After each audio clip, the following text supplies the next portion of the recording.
মাথা গরম করে না বাবা, শোনো, কোনো অসুবিধা নাই, তোমার মাথা ঠান্ডা রাখো।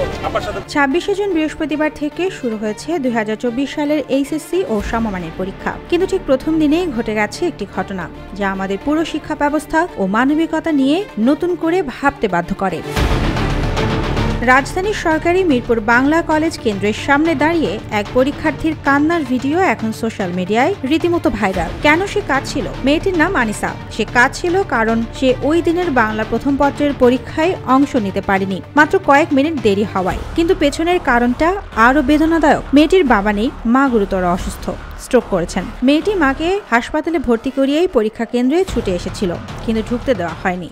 এই ব্যাপারে বলছে যে আসতে পারি না, কান্নাকাটি করতেছে, কিন্তু আমাদের রুলসে নাই, আমরা এখন ওকে পরীক্ষা দিতে বসাতে পারি না।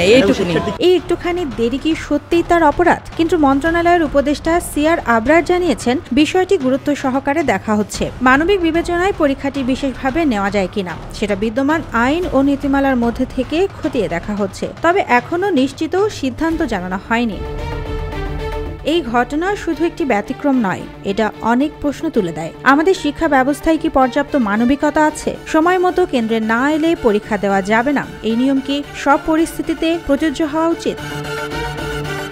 এইচএসসি, এসএসসি বা যে কোনো পাবলিক পরীক্ষায় কেবল একটি লিখিত মূল্যায়ন নয়, এটা আমাদের জীবনের বাঁক ঘোরানোর সময়। সেই সময়টায় যদি কেউ একটি কঠিন পারিবারিক সংকটে পড়ে, তখন কি আমরা শুধুই নিয়মের কথা বলবো, নাকি একজন মানুষের বাস্তবতা বোঝার চেষ্টা করব?